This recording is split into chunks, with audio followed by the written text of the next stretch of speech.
Hey guys, what's up? It's Pep Fernandez. In this video, we're going to take a look at the Boost Top 25 poll after week 5 of the high school football season. You might have guessed Centennial still on top in the number 1 spot, coming off a big win against Liberty from Peoria, Arizona. Man, it was a crazy game. Liberty ran out to a lead. Centennial, they went back and forth a little bit in the first half. Centennial did find themselves down 35-21 in the second half, but man, they would storm all the way back from a huge game from Cornell Hatcher.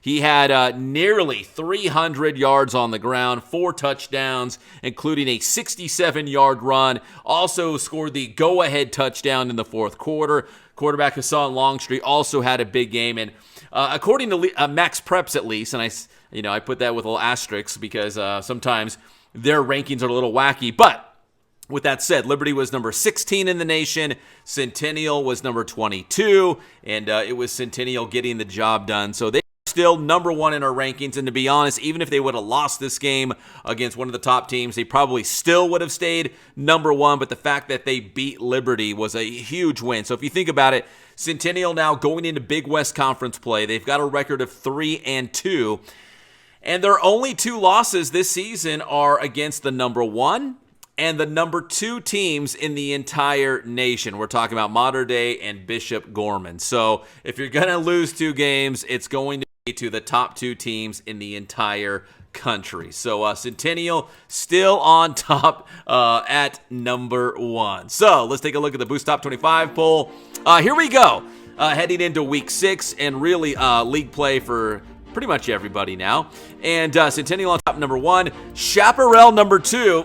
And listen, Centennial and Chaparral are going to play each other to open up league play. And I will say, there's one coach out there who hit me up and said, hey, if there's a team out there that could beat Centennial or give them that game, give them a close game, it's going to be the Pumas. We're going to find out. That's why they play the games. Let's go. Centennial, Chaparral, 1-2 in the Boost Top 25, and they're going to go head-to-head this week.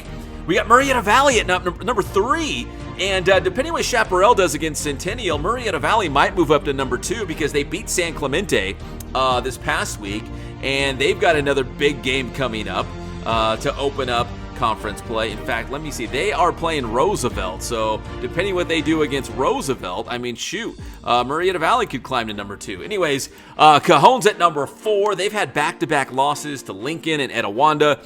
Vista Murrieta, a tough, close loss at home against Rancho Cucamonga. They're at 4-1.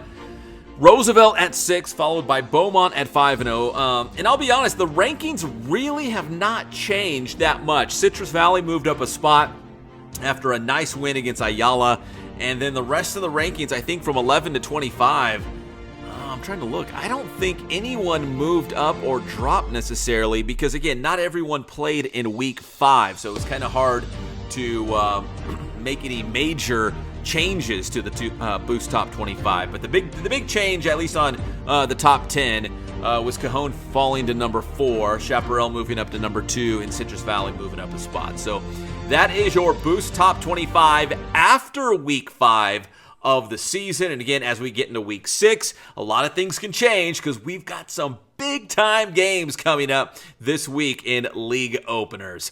I'm Pep Fernandez. Give this video a like, subscribe to the channel, and we'll see you next time on the Inland Sports Show.